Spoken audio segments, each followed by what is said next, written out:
It's one small step for man, one giant leap for mankind. Columbia, this is... This is Houston, AOS, over.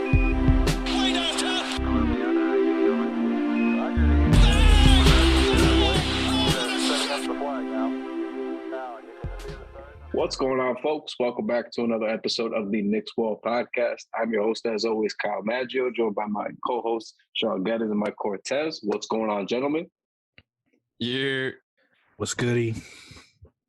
We finally got a win. It was after the ugliest win streak in NBA history had been snapped and Julius went into protocols. We lost a couple of not so great and fun games, but Knicks bounced back. Feels like we played the Pacers 60 times this season, but they came back to the Garden a little bit shorthanded. But Sabonis was still playing. I mean, LeVert was out. Brogdon was out. Who else was out? TJ Warren was out, but TJ Warren is always out, so I don't know if that counts. Doesn't count. Duarte was out, though.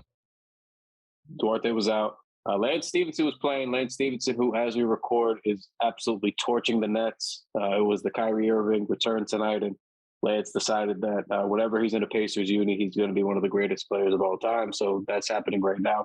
But Lance played, Sabonis played, Miles Turner played, had a nasty dunk on us. But Mike, I'm going to toss it to you first. Takeaways from last night. What did you like about last night? My main takeaway is this team really goes as far as Julius Randle takes them. And I don't mean that as Julius is the best player in the world. I just mean it as he is this team's best player, no matter what. And as much as people get frustrated with him, they need him to play very well. And they need RJ Barrett to play very well. And both those guys, that was the first time they went off for 30 apiece in the same game. And they won that game for the Knicks because everybody else only scored 40 points. The shooting is still a big problem here. So it just showed how important Randle is to me and the team. And same thing with RJ. And I think the key thing here is Julius was hitting his mid-range, which has fallen off a cliff this year. So it was good to see him get back in the flow of that. He's always been decent good in other areas. So that was never really a concern for me. It was more his offense. So it looks like those 2 days, I tweeted yesterday, it looks like he had a sensu bean. So it was good to see his energy back. That was really lagging towards the end. I don't know if he had COVID or not, but there was something clearly off with his energy. And RJ Barrett, man, I really love when he drives. He's becoming like a little J.R. Smith where you want him to drive more instead of just settling for shots. And when he stands in the corner, it's kind of useless for everybody involved. So it was really good to just see him bully a pretty good Pacers front court. I mean, Miles Turner leads the lead in blocks and Sabonis is Sabonis. So it wasn't like he was scoring on Kiefer Sykes, who's not 6 foot. But yeah, I was really impressed with those two. And we'll get into the bad in a little bit, but Lucky Lefties, man, they really turned up. Yeah, the Lucky Lefties went crazy, and it was beautiful to see. The moment Julius went into protocols, I tweeted, RJ's about to go crazy. And we got to see him be used the way he should be used a little more, especially like in the first game, in OKC game, in the Raptors game, a little bit less. But, I like the fact that we came out and went to RJ early and often. First play of the game was a screen for RJ to get into the lane. He got to the rack, boom. Second play of the game, we come down, cross screen, get the ball to RJ on the block. He immediately goes to the basket and attacks. Boom. And that's the way we have to use RJ. We have to I can't stand sticking RJ in the corner and turning him into Bruce Bowen. It doesn't make any sense. It doesn't help RJ. It doesn't help the team. So the fact that, we made an effort to get the ball to him early and often last night was really good.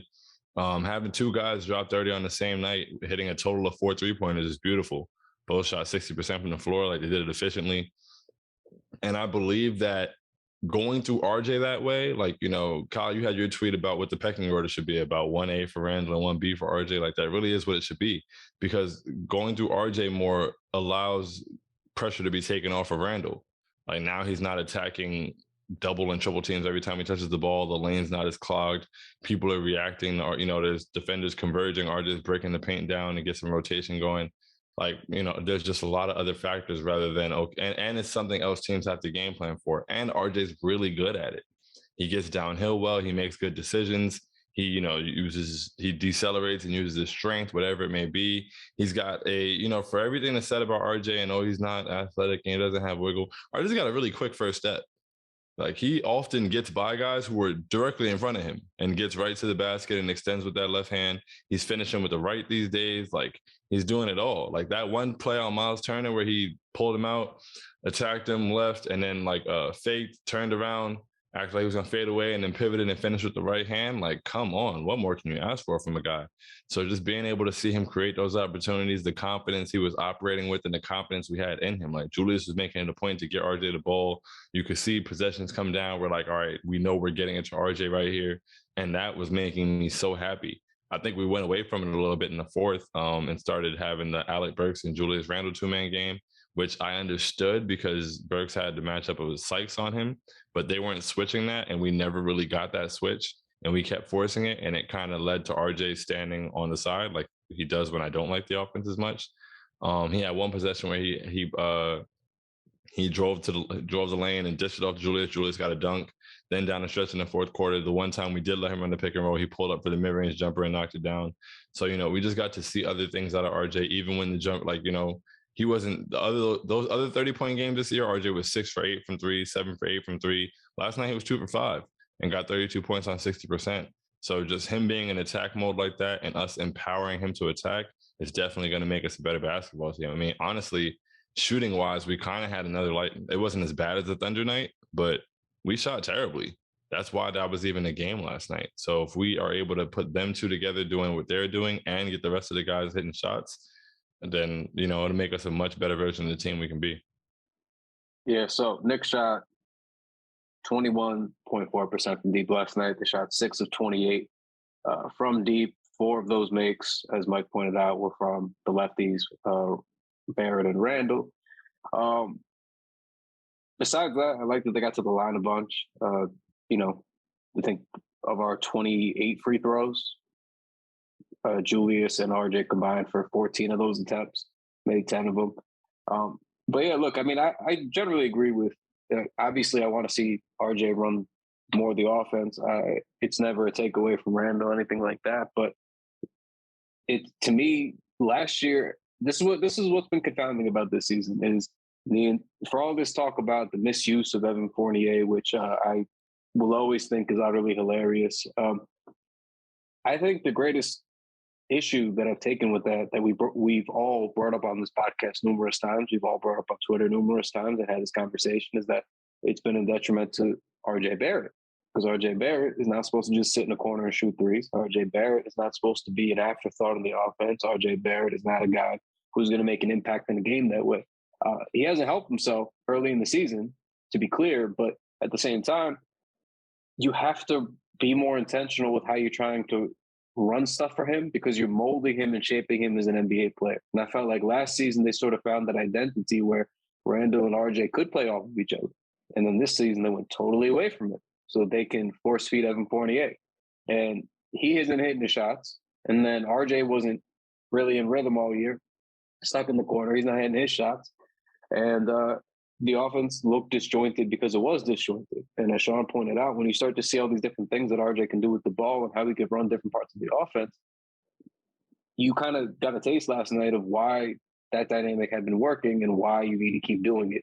Because Fournier is not able to create off the dribble. For all this talk, nonsensical talk about him being a playmaker, him being able to pass, create for others, him being able to create his own shot, his own offense. It's all a bunch of lies, to be honest with you, if you ever watched him in Orlando. And listen, after 40 games, I'm just preaching to the choir now because everybody's fed up with it because everybody's watched it for 40 games.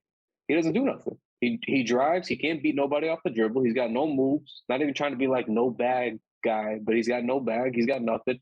He does a half spin either way. He always gets blocked off by the defender, and then he throws up some horrific shot off the glass, or he's kicking out because he has no space. Very simple. So I don't know why there was this insistence to force feed him looks. He should have always been an afterthought in the offense. He should have always been in the RJ Barrett spot at the beginning of the season where he's sitting in the corner, where he's waiting for an open look and nothing more, because he can't provide anything else than that. We know he can't provide anything else in any other facet of the game, but we'll get back to Evan Fournier in a bit. The point is that when you watch the things that RJ can do and how dynamic he can be, you see how much it helps Julius Randle, like Shaun pointed out, and they need to have a guy consistently helping Julius. Julius obviously didn't help himself at various points throughout the season, but at the same time, he's facing double teams, triple teams more than he did last year. He's amongst the top 15, 20 in the NBA in double space. There's a lot of potential assists he leaves on the table every night because this team isn't shooting from deep what they did a season ago. It was touted everywhere by Knicks fans everywhere. We had all these guys who are shooting a high clip, 40-ish% from deep. And we had all these shooters and, it's going to maintain and da-da-da. And it hasn't. So when one of your leading assist guys is not having his shooters knock down shots, it's going to affect his game. It's going to affect the team's overall offense. And that's kind of what we saw. But again, last night, I thought that's at least the floor game that you want to play. You can work inside out a little bit better when you have RJ and Randle playing off of each other that way because it keeps defense on their toes. And I didn't mind in the fourth quarter that they ran through Burks a little bit more too, because the way I feel is RJ got the ball plenty. They're not be grateful you got the ball plenty, but the defense starts to tighten up and adjust because they're looking for certain things as the game goes on from RJ or from Randle. So if you start to throw a different look at them with Burks, you hunt the mismatch a little bit. A lot of Knicks fans are complaining. I get it. You want to feed the hot hand, but they still did go back to RJ when it mattered a little bit. And he was able to kind of close out that game. So I just want to see more of that. I'm not saying I expect 32 and 30 every single night from those two, but the game plan needs to be that. I'm not saying even Fournier's got to play 20 minutes, get 4 shots. He could have more shots, sure, but those shots got to be open in the corner off a kick out where he's not doing much. That's it. Julius always finds those guys. There's a clip going around from yesterday's game where all he did last night was literally find those guys. Jump passes, he's switching hands in the air, whipping this shit, trying to find these guys. Every time they're wide open. Nobody's within 3-4 feet of him. Fournier just got to sit there, man. Let RJ and Randle do the work. You sit there, and you eat off of that. That's it. They can't, since the Thunder game with giving RJ the ball more, they can't go back to not giving him the ball, at least to some degree, with manning this offense. You would have to be, blind or willfully stupid to see what he's able to do with the ball and the way he could work off Julius and then go, let's go back to the Julius Fournier 2-man. That's going to work for us. We've been struggling all year, but that's going to work for us now. At some point, you drafted him 3rd overall for a reason. You didn't draft him 3rd overall to sit in the corner. It's really not become nothing but a guy who chucks up a couple threes and sometimes plays defense. You drafted him because you had grander ambitions for him. And coming off a season like last year, you got to let him get more of those reps. So I feel like the only way is what they did last night. I got to see more of that now. I wanted to bring up one play from last night that seems to be polarizing, surprisingly. The fast break with Quickly and Toppin. A lot of people have taken, if people that didn't watch, it was Quickly and Toppin on the break. Obi he kind of gives Quickly the ball late. Quickly's at the rim, but then he goes all the way back to the top of the arc and misses a 3. People have really run with that clip to call IQ trash and a reason why he shouldn't start. What do you guys think about that? I didn't think it was that atrocious. And if anybody was at fault, I guess it was kind of Obi, but overall, I wasn't really mad at that shot. Maybe I just like IQ more than most. I don't know. I just want to get your thoughts. It's because we watch Knicks games, Mike. That's why we don't care that much.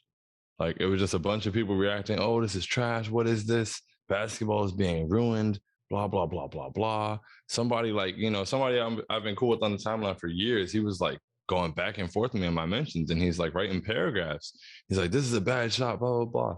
And I'm like, yo, you know what? I'm fine with you saying that's a bad shot. Running back out to the 3-point line to shoot a 3 isn't necessarily a good shot, but do I like Emmanuel Quickly taking that shot? Yes, especially when the alternative was for him to go up off vert with the layup that he got off a pass from Obi very late and get glassed into smithereens by Sabonis. That wasn't realistic. That's not going to happen. You don't want him to go up with that. It's still a transition opportunity. And at the end of the day, he took a wide open 3-pointer. Emmanuel Quickly taking a wide open, everybody's like, oh, pull it out and reset.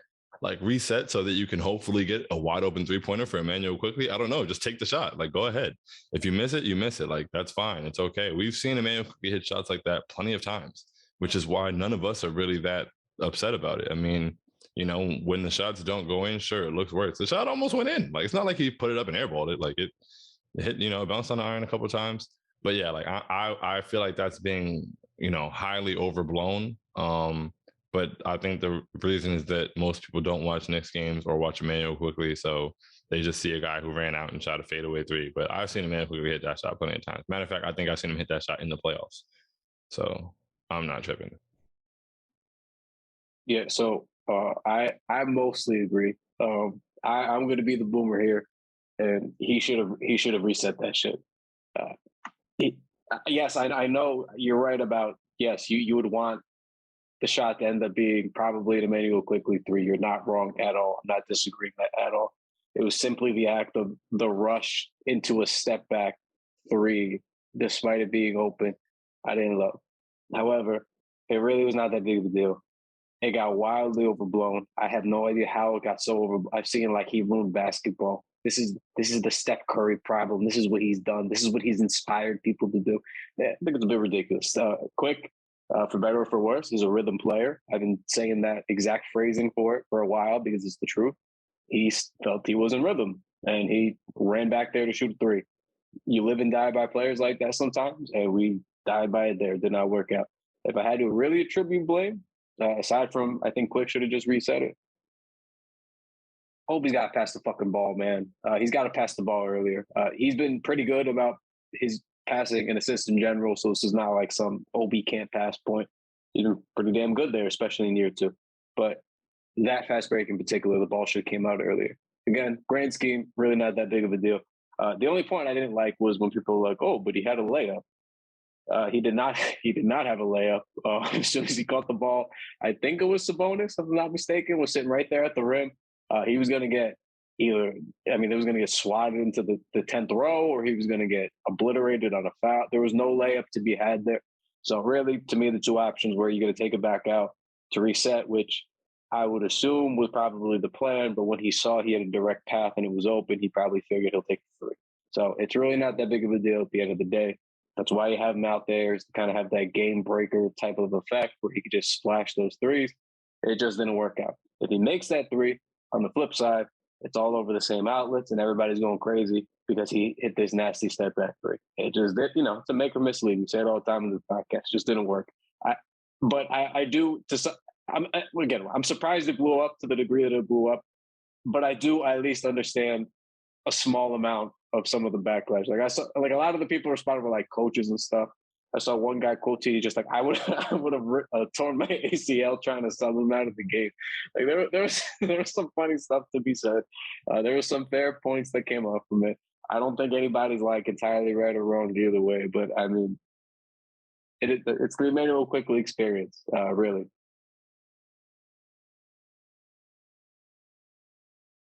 But yeah, and plus for the angle of tearing your ACL to sub him out, like with someone like Emmanuel Quickly, who you normally give the green light to, like, and Tibbs has said it himself, like, and I feel like to get a green light from Tibbs is hard work. So for someone you give the green light to, you can't get upset with plays like that, because if you do, you're gonna limit what you get from that guy. Like, he's capable, and plus we're like last in the NBA in pace. Please shoot fast break 3-pointers. Like, I'm fine with it.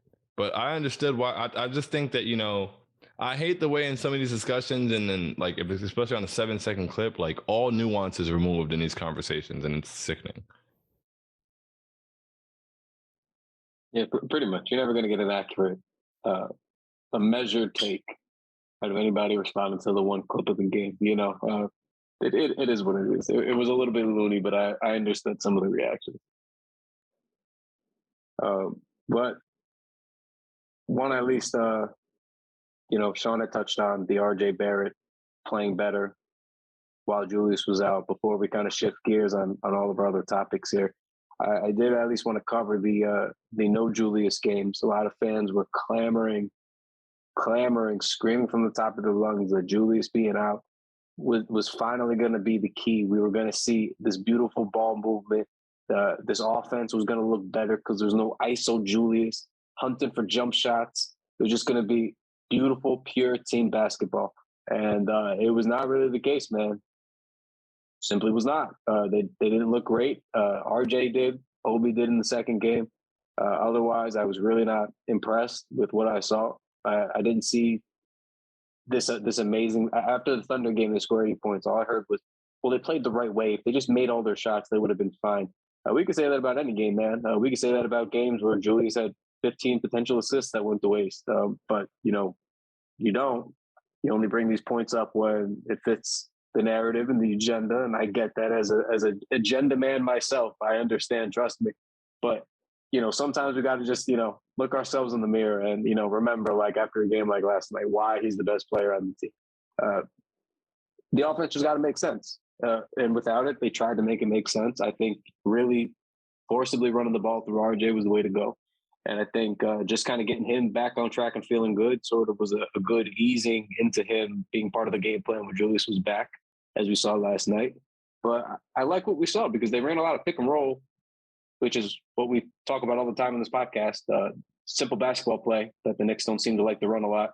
But let RJ operate out of the pick and roll. Spread PNR or traditional with Mitch, like whatever you want to do. RJ is a good mind and a good IQ to do that, and he's capable of doing that. A lot of there's some lobs to Mitch, just general the way he reads the offense, out of that action, out of those motions. It's got to be a staple in the offense, man. He's very successful at it. I don't have all the numbers with me, to kind of get into it with those. To back me up here, but it's very clear if you watch him that when RJ is running the ball and operating out of the pick and roll, he's much more successful than when he's just driving into two defenders baseline or catch and shoot, pulling somebody off the dribble and crashing into the paint. He's very obviously much better when you give him some of that space. You start that pick and roll a little bit higher and you let him just kind of march in. And as Shaun mentioned about his first step, I think that's a good point because he has a quick first step and maybe he doesn't have the speed all the way through that people would like. But once he has that quick first step and takes you off the dribble, he's good at being kind of patient and kind of changing his tempo a little bit, decelerating a little bit, and kind of knows when to either keep going the speed he was going or slow down. And he, pick his spots that way.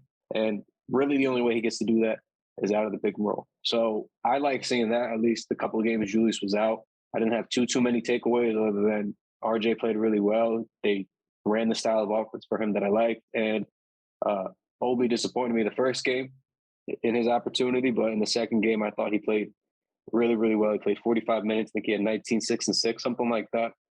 A lot of good passes and things. So that's what you wanted to see out of Obi, at least in one of those games. And we got to see it. And we did get to see more of what we thought and expected from RJ. So I don't know what you guys felt about those two games, or if you had any other takeaways, but I mean, that's kind of where I was at. It just showed me, kind of tying back to how we started, it just showed how much Julius does beyond scoring, because obviously Obi can fill the scoring void if he's given the time. But there's really a lot of stuff like playmaking, defensive effort, just defense overall. That's a lot of stuff that you're missing when Julius isn't there. You're missing someone that can get to the rim. Against the Thunder, they scored 80 points. And that whole game, the Thunder had 0 rim protection. They could have lived at the rim, and RJ was the only one really getting there with any success. And if Julius is in that game, I find it hard to believe that he doesn't dominate. So that was what really stuck out to me. Deuce starting over quickly, again, that was another. I love Deuce. I think he should have filled Quickly's role and quickly moved up to the starting lineup, but I digress. Overall, it wasn't great. And like I said, it ties back to you really need Julius and Randle and RJ if they're going to be that team that they were last year, because without either of them, if one's off, it looks like the whole team just short circuits. Yeah, no. It was very weird how people, but everybody's been looking for somebody to put things on, and people have been blaming Julius for everything. And I've wanted more out of Julius, but what I was excited for, just in getting to see it differently, was for RJ to be used better, for us to go through RJ more, and we did. He was 10 for 20, 26 points. He was 1 for 8 from 3, which is highly unfortunate, but I think that just speaks to how dominant he was getting to the rack. He had a great game. And in watching that game, we were all blown away, myself included, blown away by SGA. And just like, wow, this guy is nice. And I truly believe that RJ outplayed him. Like, SGA had, I think, 23 points on 9 for 24. and he was 2 for 7 from 3. RJ had 26 on 10 of 20, and he was 1 of 8 from 3. And the narratives, like even people within the fan base, like the way that they were speaking on RJ versus the way that they were speaking on SGA was truly one of the nastiest things I've ever seen with my own eyes. It was disgusting. And like, just so between that OKC loss and the Raptors loss and just the conversations that were happening, people overreacting, people like, oh, I'm giving up, I'm done with the Knicks, blah, blah, blah. It's like, bro, like, we don't have Julius Randle. We just found out right before the game that we don't have Kemba Walker. We started Deuce McBride today. Not really sure why he did that. I think Tom Thibodeau really has something against him, and quickly he just refuses to start him. Don't really understand it. I'm trying to wrap my head around it. I can't. I also think that Obi didn't really get a fair shot in that first game. It was weird to me because he came out and I felt like he was aggressive. He was getting to the line. He didn't make the free throws at the rate he should. But he was getting to the line. He was attacking the boards. He ended up not playing 30 minutes that night. I'm not sure how Obi Toppin doesn't play 30 minutes when Julius Randle is not in the building. And, you know, the Toronto game, we saw a lot more out of him, so that was nice. And then he played 10 minutes, less than 10 minutes against Indiana, which is killing me. But yeah, just it's tough to win a game. Like that Thunder game, I just chalked it up to, okay. What I did like though, we moved the ball well. And I feel like that, you know, and I feel like everybody tries to go to an extreme, like, oh, it's either, oh, this game's going to prove we don't need Julius, or this game's going to prove that you guys are all wrong and Julius never did anything wrong. And it's like, neither one of those has to be the thing. Like the ball did move well. Guys got good looks. You know, we created good opportunities. We just couldn't hit any shots. And yes, had Julius been there, we could have exploited, like not hitting shots, just like last night. We couldn't hit shots, but it didn't kill us because Julius and RJ are getting to the basket. Julius and RJ are breaking down defense. So when RJ's breaking the defense down by himself, it was more difficult. Had Julius been there, we would have had another guy who could have gotten to the paint, who could have finished, all those things. Like, and it made us a more versatile team. So I think that, you know, I was hoping to see more growth from guys or more guys stepping up in Julius's absence for things to go a little more smoothly. I had very low expectations for the Raptors game. Kyle was saying the same thing before the game. Like I'm traumatized by Toronto. Like I don't like playing in Air Canada Center. We haven't won there in a very long time. I just feel like I felt low. I had to start The Office from season 1, episode 1 after that game. Like I just felt low. So I had very low expectations for that game. But I think it was nice to see RJ step into his role more and for us to give him that role a little more. And if that's all that came from that, then great. And Julius stepping right in and finding himself as he came back and being able to come back the way that he did from protocols was dope too. So yeah, I just think that people need to stop overreacting to like every single game or like trying to like, you know, support their narrative after every single game and just watch the games, bro. And like, you know, build intelligent and reasonable standpoints. I don't know. Toronto terrifies me. They terrorize us. I would be so thrilled if we never had to play Toronto again. They zone up when they should zone up against us, and they know that we're going to be fearful of it. They know exactly when to blitz us. They know exactly when to go back to man. They know exactly when to rotate early. It feels like no matter when you pass the ball against Toronto, when you're the New York Knicks, there's like 2 guys waiting for you. It's an unbelievable situation. Doesn't matter if you beat 1 guy off the dribble, 2 guys appear. You pass it out to the open guy, suddenly there's 2 guys there. It's a terrible situation to be in. I think they defend us better than any team in the NBA. I want no parts of Toronto almost anytime we have to play them. We don't have their number at all. We don't have a number of them. We have nothing. They just they kill us, dog. Like they embarrass us. Like they go in knowing that they're gonna whoop our ass, and we know they're gonna whoop our ass, and we can't ever figure them out. It's confounding. Aren't you guys alarmed? I feel like Toronto was the first. I think Toronto we haven't won in 12 years. Earlier against the Spurs, it's like that's the first time they won in 15 years. I'm starting to think to myself, who the fuck do we win? Like we win like 20 to 30 games a year. Who the fuck are they winning against? Because Philly, the first time we beat them in 4, I guess it is. But every time we beat someone, it's like this is the first time they beat them in 15 years. I mean, 15 games. It's like, bro, like that's a lot of fucking games. Like, who the hell are we beating? Yeah, it's bad. And Toronto, like, not only do they have such a good scheme, but they have so much length on their roster. It's ridiculous. Like, their entire roster has like a 7-foot wingspan. It's like, okay, outside of Fred VanVleet, who's also a great defender. So, like, I just knew it. And I was like, damn, RJ's going to be out there as the number 1 option with, like, no real number two for real. Like, as we saw in the OKC game, he was the only one that was able to break the defense down and get to the basket. So I was like, they're going to throw a lot at him, and people are going to kill him for it. You ready for this one? Whoa, hold on. Evan Fournier had 20 points against the Raptors. What do you mean he didn't have any help? Stop. You know, someone said that. Someone. I mean, I know we have to take a break, but someone really tried to use that 20-point performance and a blowout loss as like, he's not bad. He's actually very good. Have some shame. 20-0-0-0-0. And then had the audacity to get on the podium and tell us how much he can do and how he used to play point guard.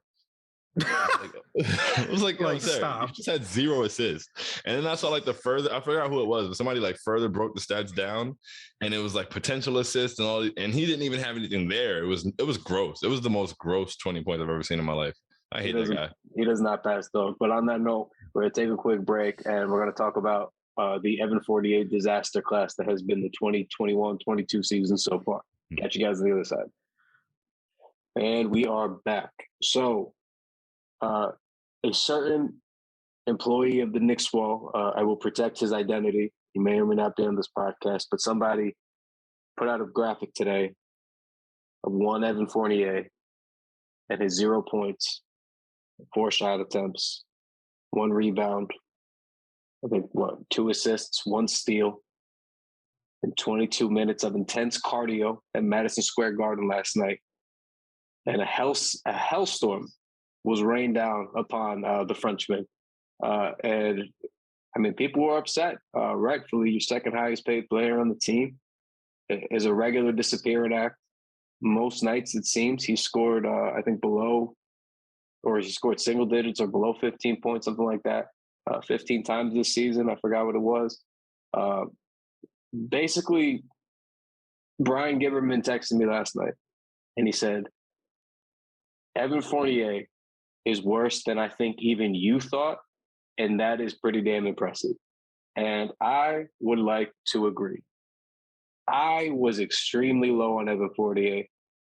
Pretty much everything that I said has been accurate, and even then, I am stunned at how little he contributes by way of effort, by way of simply running more than a half jog around the court. I don't know if his legs or his hips or his mobility doesn't allow him to run faster. He's always stuck in second gear, but he just does not have it. He does not get after it, whatever it is. Basketball, playing defense, a rebound, a long rebound especially, which we never get when Fournier is out there. I wonder why. Like Shaun just pointed out before the break, he had like no potential assists in the Toronto game, just gunning 20-point zeros everywhere else. It's hard to find a worse second option in the NBA this season. It's hard to find a worse regular starter in the NBA this season than what Evan Fournier has been. I can't really even say providing. I mean, really, what he's not providing to the Knicks so far.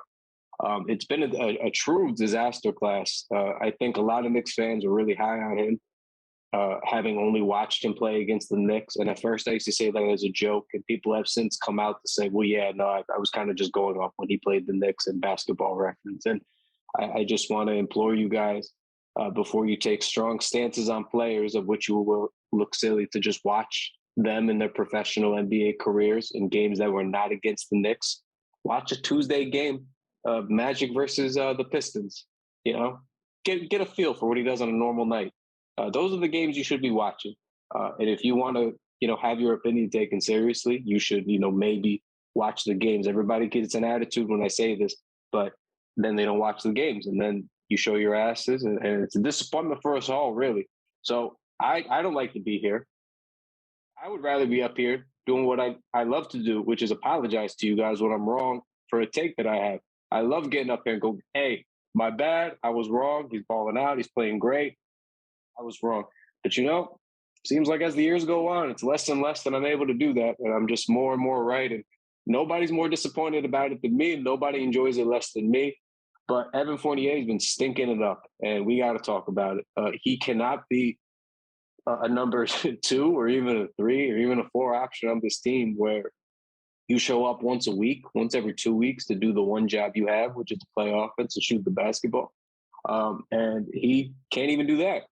I mean, he's shooting career lows, to be certain, But the bigger issue is that he has a 20-point game, which you watch him and think, well, he's stinking it up, but he scored 20 points.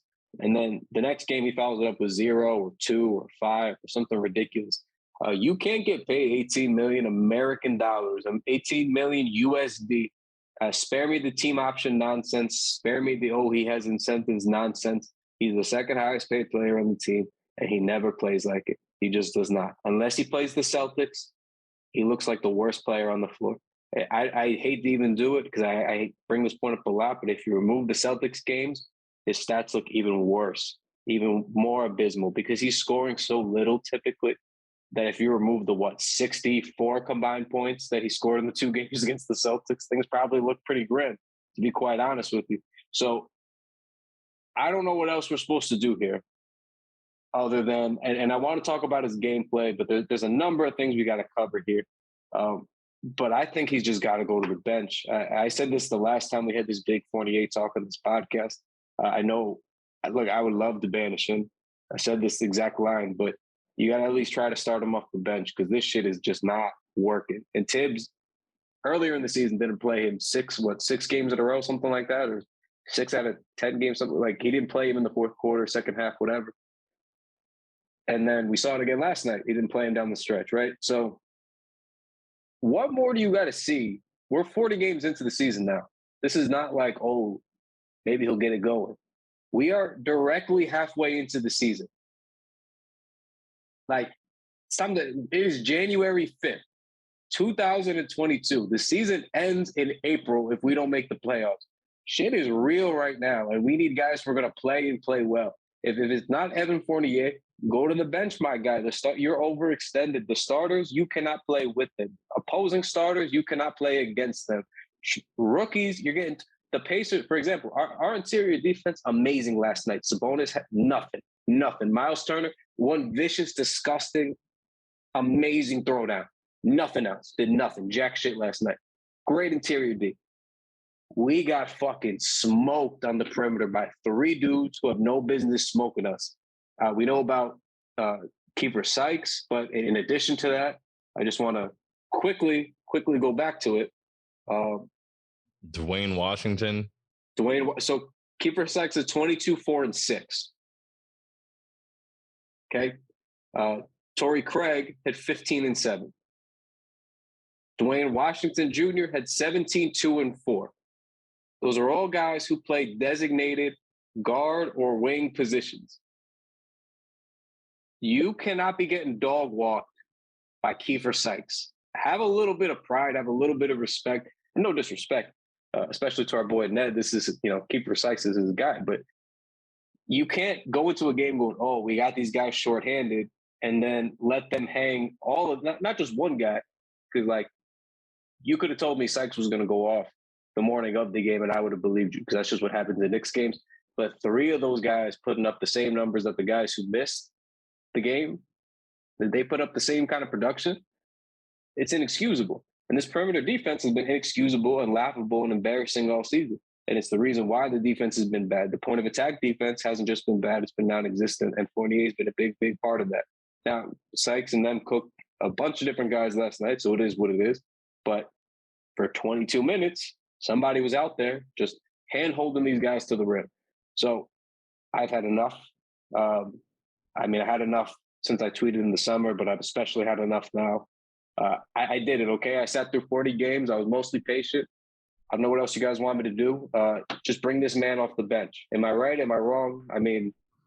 You're right. And I'm going to let Shaun go scorched earth in 2 seconds. I'll just rattle off some stats because I have a feeling we're all on the same page with this. And shout out Kyle and Drew. I remember the pod right after the signing. You guys both said this was dog shit, and guess what? It ended up being dog shit. So just to run through some numbers, Kyle, it was actually 15 games flat where he has scored single digits. That's one. Hold on, that just right there. 15 games in single digits is disgusting. We play 40 games now?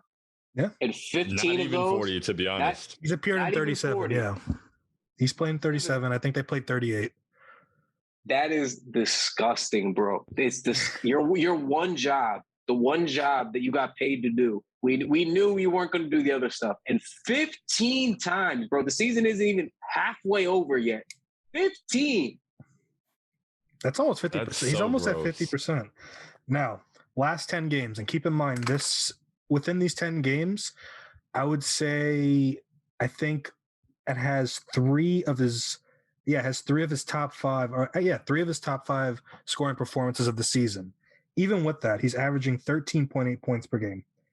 He's shooting his last 10, 39.2% from the field, 32.9% from three, 70.6 from the line, and he's averaging 30 minutes a game. This is all with he's not playing minimal minutes. Like this is, and then overall, just to tie this all back in, he has the third most minutes on the team, trailing only Julius and RJ. 12.8 points per game, 2.6 rebounds per game, and 1.8 assists. Gentlemen, this guy is a fucking bum. All right, Shaun, you can go.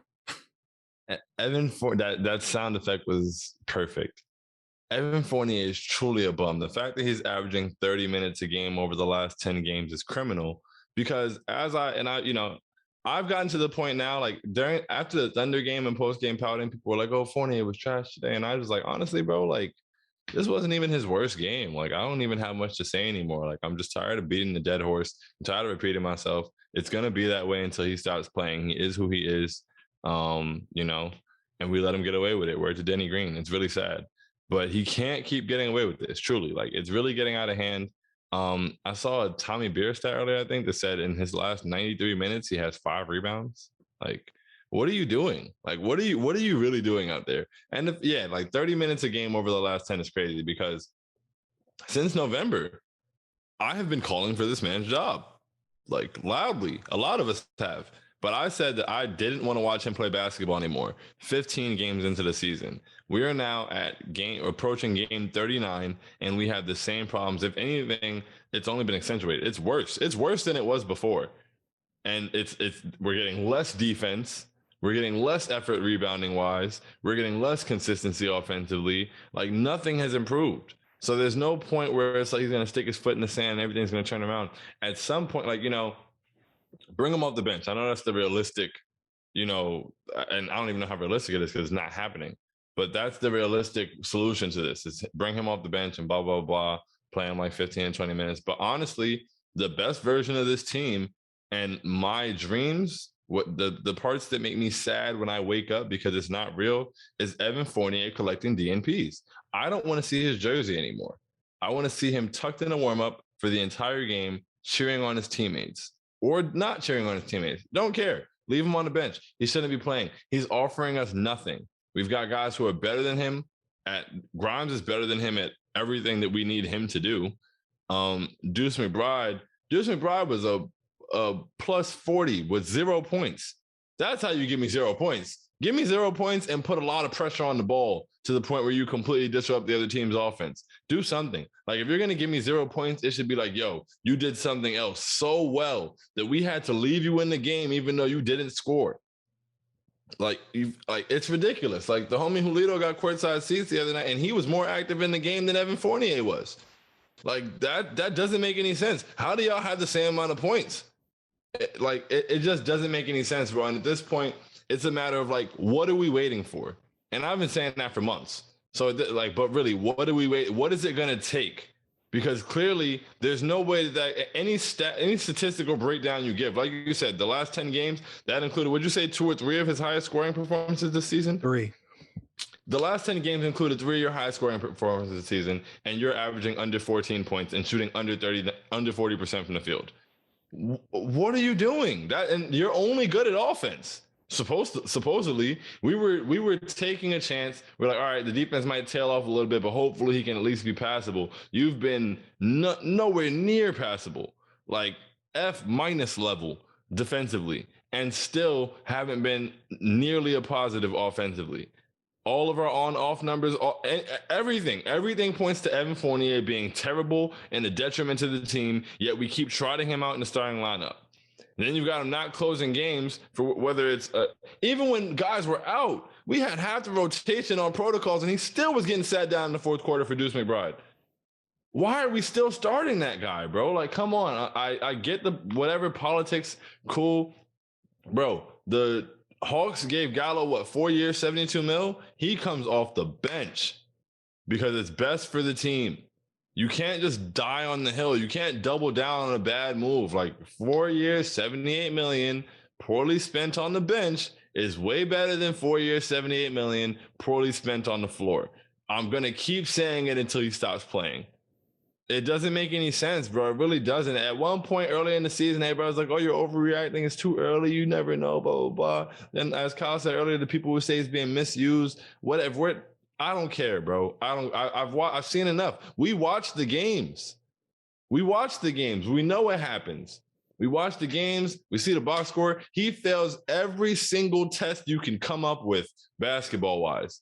And we continue to start him as a team with playoff aspirations. It makes no sense. He's just not good, man. I don't know how else I'm supposed to say it. I've been saying it since we were interested or we're going to sign him. He's just not a good player. And people make this case about the misuse and all these specific play types that need to be run for him to be successful. You got to understand, he was successful in Orlando because nobody else in the wing was doing anything the entire time he was there. And you're all about this. Oh, he shot so much. You know, he was above average with his efficiency. In 7 years with Orlando, he shot 45% from the field, 37% from deep. At best, on high value, that's pretty much league average. That's not above average. That's not a guy that I'm like, oh, that's a killer efficiency.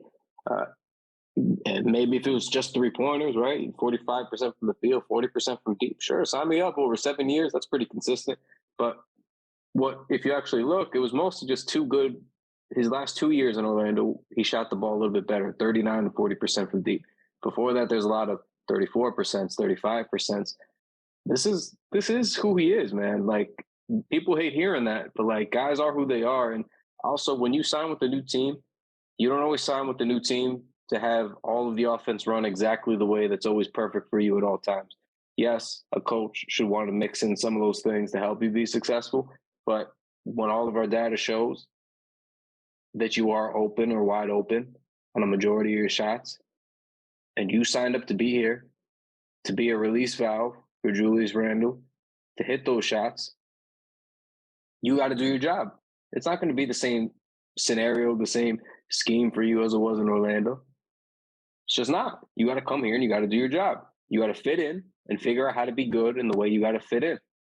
I don't know why, player accountability only works sometimes with this fan base. When it's Julius Randle, we got to trade him so that Obi Toppin can start. We got to move on to the next thing already. But when it's Evan Fournier, maybe in game 50 of the year, he'll get going. Maybe in game 60 of the year, he'll get going. Maybe in game 72 of the year, he'll get going. I don't know why we do this for some people, but not for others. I will say, thankfully, the fan base is starting to wake up. They're starting to be, expectedly and what they should be, which is frustrated and annoyed because, look, I mean, winning and scaling up, phase by phase in the NBA is not easy. And I get that. There's nothing wrong with making a mistake as you try to do that. It happens. Not every move is going to be perfect, but you got to know when you fucked up. And the Knicks fucked up. And, it seems like today some reports were coming out. And it seems like the front office is distancing themselves just a little bit from the Evan Fournier signing. And I have a couple thoughts on that. But, first on Ian Begley's The Putback with SNY. He had Mark Berman on today. And it seems like what they discussed was Scott Perry kind of didn't want Fournier. And he was kind of pushing to go take a look at DeMar DeRozan a little bit more, which big shock for me, longtime Scott Perry hater. Do not want him in the front office anymore.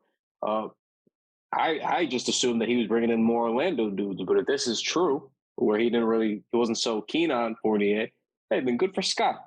Proud you took a stand and we stopped recycling Magic players. That would be great. We can circle back to the DeRozan thing, but the other thing I wanted to mention while we're talking about the reports is Jake Fisher from the Bleacher Report a guy who notably broke a lot of accurate stories, including the Fournier thing in this offseason with the Knicks. You know, he kind of pointed to, well, the front office wasn't so keen on Fournier. This was more of a Tibbs guy. Tibbs wanted Fournier, singled him out as the guy he wanted. So here's my thing. Even if that were true, you are the front office at the end of the day. You're Leon Rose at the end of the day. And Tom Thibodeau says, I want Evan Fournier. That's the guy I want. You still got to sit there with your front office team, your cap strategists, and go, okay, well, what's the number? What's the term that we're going to throw to his agent that we feel comfortable with? And they thought 3 years, $54 million with a team option to make it 4 to 78 with incentives was a reasonable figure. And I just want to know who they were bidding with, because we've since learned they were bidding with nobody. Seemed like nobody was trying to go higher than like 3 for 40-ish. Like nobody was trying to go anywhere near what the Knicks were offering, even for the 3-year. So I don't know why we felt the need to, like, if this was like a Norman Powell, something like that, then like, yeah, I would have understood, like, okay, you got to open up the checkbook a little bit more, right? You got to maybe start out with a good offer. I don't get giving Fournier an amazing offer nobody else was bidding with him for, when we wouldn't even, again, it's verified now, they didn't even try to meet with a Fred VanVleet, which I'm going to keep going back to, because you cannot sign a Fred VanVleet. Not even picking up the phone is inexcusable. And you just got to do due diligence. Pick up the phone. Fred, hey, buddy, we want you. Oh, what's that? You're staying in Toronto. Hey, you know what? We tried. Hang up. Okay. That's all it takes. But if you're not even, there was nothing there. There's nothing there. That's what bothers me.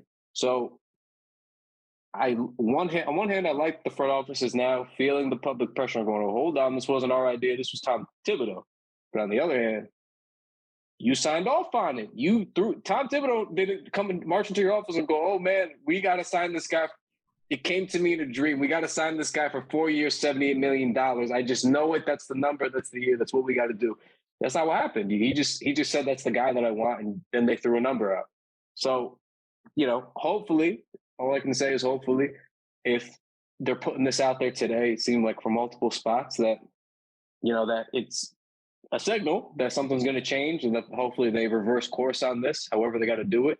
I think it'd be hilarious if, after all these years of being cautious and refusing to trade draft picks or capital or young players, that they now had to attach a pretty decent pick to get rid of Evan Fournier. But again, it is what it is. This is why I've been saying screaming, trade the picks for a while. But what do you guys, I guess, what are your reads on those reports? Because it's a little bit funny. We're not even, like you said, a game 40 of the season, and now you got the front office kind of coming out and being like, this is Tibbs. Well, let me defend Tibbs, because Tibbs also wanted to keep Reggie Bullock, who Fournier pseudo replaced. So the front office had between those options to choose, I guess, and they sided with Fournier. So I'm not absolving Perry for sure, because Perry's been around. I'm pretty sure, was Perry around for Tim Hardaway? Because everything you just described was exactly what happened when we signed Timmy away from the Hawks. I believe overbid. I believe Tim Hardaway. Perry wasn't there yet, because I believe Steve Mills acted. This sounds like a criminal thing. He acted alone by himself as the executive and decided that he had to go back and break Tim Hardaway Jr. out of Atlanta. I do remember that pretty vividly. It was a isolated Steve Mills thing. Because I think that's what made David Griffin not take the job. I think. Well, thank God for that. Yeah, just Steve Mills going rogue. But yeah, I mean, at least he scared off one snake oil salesman. Yeah. David Griffin sucks. But yeah, so I will defend Tibb there. But I think it's like you guys said, everything you said, Kyle, he's not worth it. I think the front office realized he's not worth it. Let's try and offload him. I said jokingly in Slack, I think it was one of his shitty performances. I'm at the point where it was after the Warriors game. I said, and now I'm starting to be more serious, which is scary. I would pay John Wall. John Wall's due like $47 million.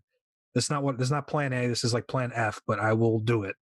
I will pay John Wall $47 million for next year if it means I never have to see Evan Fournier in a Knicks jersey again. That's how far I'm willing to go. What I actually want is like a Cam Reddish, but I will settle for that. And one more thing, and I'm going to lob it to Shaun. You clowns who said, how dare you even consider throwing $20 million a year at Lonzo Ball or even worse, I wasn't part of this crowd, but DeMar DeRozan is a bum compared to Evan Fournier fit-wise. I saw that a lot. What are you watching? What the fuck are you watching? It haunts me thinking of what we could have been if we signed Lonzo Ball instead of Evan Fournier. I wanted Lonzo Ball so badly. I studied ball in the family to try to get closer with the family. And, and so, yeah, it really hurts. I'm not going to be the revisionist history guy. I didn't want DeMar DeRozan here. He's playing MVP level basketball. I'm really happy for him. It's really beautiful to see. But I didn't want a guy who was over 30, going to command a lot of money, didn't shoot threes. And all of a sudden now he's like a 60% three-point shooter, which is nuts. But like didn't shoot threes, wasn't a great defender, needed the ball in his hands. There were a lot of reasons I didn't want DeRozan, so I'm not going to act now like I did before. Also, hearing that Scott Perry didn't want Evan Fournier is fuel for my agenda because I am Scott Perry hive, just because everybody else is always slandering him, and I feel like he doesn't deserve it. He came here, and the moment he got here and had his introductory press conference, he kind of did everything he told us he was going to do, and I respect him for that.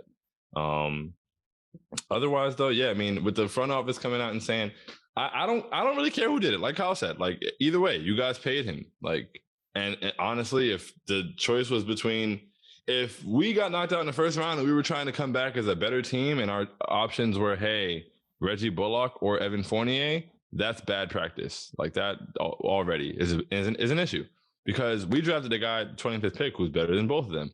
So I really wish we would have just punted the money, honestly. I mean, I would have loved to get Lonzo. If he wasn't available, cool. I think you could have made a play for him.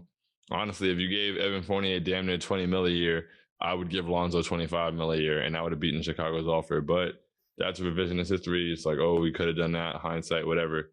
But yeah, I mean, it's a bad move, and I just hope that we're able to get out of it, and I hope that it doesn't cost us too much to get out of it.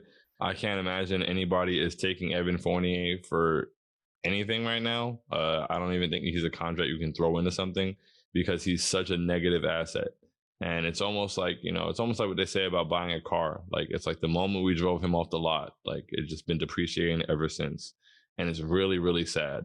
And sometimes people are like, oh, and they would say the same thing with Alfred last year, and it would like really grind my gears because I don't think people know how like basketball or the NBA works. But when I'm like, yo, sit Evan Fournier down, they're like, oh, we got to leave him out there so he can raise his trade value. Like, what part of what you're watching do you think is raising his trade value?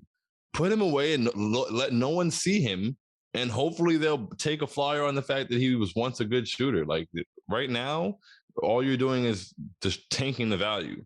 And then especially when reports come out where the front office and coach are pointing fingers at each other like, hey, you wanted him. That's not going to raise the value at all.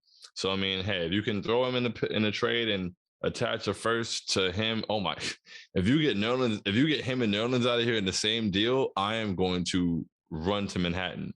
Like, I'm going to be so happy. So I don't want to watch either one of those guys play basketball anymore. But Evan Fournier, first and foremost, like that, get him out of here. Because apparently, like, I think the front office has to move him. And I'm glad because, when people say, oh, he's playing because he got paid, at least the front office is distancing themselves from the decision. It means they don't need to die on the hill of him being on the court, I would hope. So, either stop playing him or move him so that Tibbs stops playing him, whatever it may be, whoever's fault it is. I really don't care whose fault it is. I just don't want to watch him play basketball. I don't even care, honestly, if we leave his contract on the books the whole time. Don't care. Jerome James him. Have him sit on the bench the entire time and collect his check. I don't care. As long as he's not on the court. I'd prefer to get rid of him, but if that's dead money, at like where you said plan F to bring in John Wall and pay him $47 million, I'm down. Honestly, plan G, if you can't move off of the contract and nobody's, stretch him. I know it'll cost a lot of money for a very long time, but that's the point I'm at. I don't care. I'm willing to sacrifice that money in order to not have to see him on the floor, because that would be addition by subtraction and we'd be a better team for it. It'd be like, hey, whatever money it costs to stretch him, you're spending that money to be a better team. It's like free agency, just in reverse. Yeah, so, that's mostly what I wanted to ask you at this point. We could, I don't know if you want to waste time thinking about fantasy Fournier trades that probably aren't going to work because we're going to be more hopeful about what teams might want. I've seen people just be like, oh, send that Charlotte second rounder and Fournier to whoever, and let's just get off this contract. Nobody's taking it for a second rounder, bro. And then I got some replies this morning like, yeah, but that third year is going to be an expiring. So I'm like, well, right now we're not even halfway through the first year. So, I don't know that we can make the expiring argument when we're 2 years away from expiring. I don't know if you guys know how time works, but we're quite some ways away from that. And then everyone goes, oh yeah, and everyone always does the yeah, but there's guys making similar money to him. I'm like, yeah, but there's guys who aren't playing as much and as badly as him. So, I mean, no matter which way you slice it, he's bad, bro. You're gonna have to attach a first to get rid of him at this moment in time, like very easily. I don't care which first you think it should be. Like the starting conversation is like, hey, bro, that's 3 to 4 years of a guy we do not want. So you got to pay us to take him out. That almost always results in give us a first, give us a young guy, we'll take him almost every time. So wrap your heads around that, cry about it. I don't really care. That's how the deal is going to have to go. It's the business of the NBA. I don't know if you guys, another light note from the reports today, I think from Fisher's report, was that are much more likely to just be targeting fringe kind of guys, which I know you guys are sick of hearing it because I'm sick of hearing it. But once again, we're trying to just improve on the margins. We're not trying to improve anywhere significantly, just on the margins. We're trying to pick up a role player for 10 cents on the dollar, and hopefully it works out. I don't know who that they were referencing. I'm just really sick of the approach. The cautiousness for the sake of cautiousness has got to go. It's a sickening mindset. It's a sickening conservativeness for no reason. Go pick a fucking player that you like. Go pick a good player that you like. Whatever it costs, just pay up. Is it De'Aaron Fox? Cost 3 first-round picks and a couple young guys and some salary filler. Make the fucking trade. I mean, what the fuck are we doing here, man? We're gonna have to waste salaries, waste picks getting off of Fournier, and you want me to worry about what an actual good player might cost? If he might cost an extra first, or you know what I mean? I'm fed up, bro. Like, we're going to trade for another 3-and-D guy. I got to talk myself into like, just give me an actual good player. Is that not the plan? I thought we had all this cap space, and now we suddenly don't. And now what? We got to finagle our way out of this. It's a little bit upsetting. I'd like for them to make a real upgrade just once in their cowardly lives. Just go out there and find a very good to great level player and just make the fucking trade. Just make it. In terms of value, you have enough young guys and picks and salary to make it work. Figure it out. It's not my job to figure it out. It's your job to figure it out. Figure it out. I'm upset. I'm just upset about reading that they want to improve on the margins again. Well, what margins? Yeah, they need more than a margin. We spent 20 minutes talking about a guy that was signed to be the third best player, and he's just not even close. So if they want to make the playoffs and actually move past the first round, I think it's time to start thinking about De'Aaron Fox, even Miles Turner to bring back up. These are guys that are available. Cam Reddish, I've brought up a couple times already. The Hawks are out on him, or not out on him, but they're willing to move him is my point. You got to start thinking of these moves. Stop bringing in, I don't even know who would a marginal player be right now, but if it's not moving the needle, don't even bother. Just stand pat and bench somebody. I don't get it. I think if we say we're always 2 years out, what are we like? Who are we waiting for? Donovan Mitchell's not coming. Devin Booker's not coming. Zion's not coming. Like, stop saying like, oh, in 2024. Like, at some point you got to live in the present, and I feel like we forgot about that in like the last 5 years. So it'd be nice to change it up for once in a while. Yeah, like I don't get the whole marginal thing or looking for. I don't even really know. Like Mike just said, I have no idea who that player is. I have no idea who that marginal player is, that role player that we're gonna add here, and he's gonna come in here and make a big difference. I don't even see that. We literally just gave Obi Toppin 9 minutes last night. So who are we bringing in here to be marginal? Like we don't even have room for that apparently. So any move we make needs to be for a very good to great player, plain and simple. It needs to be a needle mover. And if it's not going to be a needle mover, then yeah, just develop the guys you have and put the right guys on the floor. But yeah, I'm not going to get excited about like a Dorian Finney-Smith trade, or like, I don't know who they're talking about. Like, I don't know who that could be. but like that's not going to make the difference it needs to make. Sacramento fans, I definitely eavesdropped in a Twitter space the other day where it was titled like Sacramento, where do we go next? And they were in there sounding like they were in dire straits, and they were all universally ready to move on from De'Aaron Fox. I was listening to a Nate Duncan space earlier, and they were talking about different trades that could happen. They talked about Jalen Brunson. I wouldn't really want to trade for Jalen Brunson because he's about to be a free agent in the offseason. But I mean, hey, like at this point, just make moves that make sense and that have a direction, like where, okay, this is what we're moving toward. But yeah, don't make like place fillers or moves to say you made a move. Like making a move to say you made a move is going to piss me off. So like, and yeah, we've been stockpiling picks all this time. Like all those, like, you know, say what you want about D'Angelo Russell, whatever. But when he was available, I think whatever the hypothetical trade was, none of those people are on the team anymore. Like those assets we couldn't let go, like none of them are here, and they're picks that yeah, we have plenty of picks. We stockpile. Okay, cool. We've drafted well, so I like using them. But we're not even really playing the guys who we draft, like, and we have to develop those guys. We have more than enough young pieces already.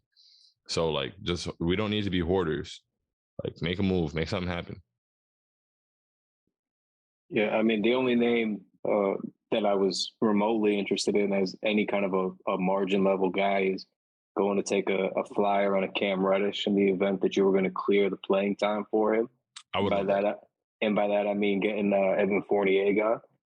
That to me, and I'm not even a big Cam guy. Mike knows this. I didn't really like him coming out of Duke at all. I didn't really buy him at all. I have liked what I've seen from him recently. So at least in that aspect, I would like to believe that, you know, there's more credits than I was given to him prior to that. And maybe he could be something, but that's like the only margin move that I would be pretty into. Everything else for me right now is whatever, like, sure. Okay. Come in, hopefully work out. I just don't care. It's not even about the name anymore. It's about just like the production, and margin guys aren't going to like fix the issues that are going on in this team to me. But, I mean, look, that's about all that we've got this week. I know we're a little fired up coming off of a win, which is not really what you want, but this Fournier situation's got to get straightened out. I mean, really simply put, it is what it is. They got to figure it out at this deadline, and if not this offseason, but they got to really do some major tweaks schematically and with his playing time, if that's the case. But I mean, hopefully they get this thing together, at least with the way that they're going to have the pecking order with the offense, with Randle and RJ running things like we saw last night, and Fournier being more of an afterthought and playing less. But remains to be seen. What are we, 18-20 right now? So hopefully we keep riding a little bit here. And I don't know. I mean, we got a pretty decent stretch coming up where I think we can win some games.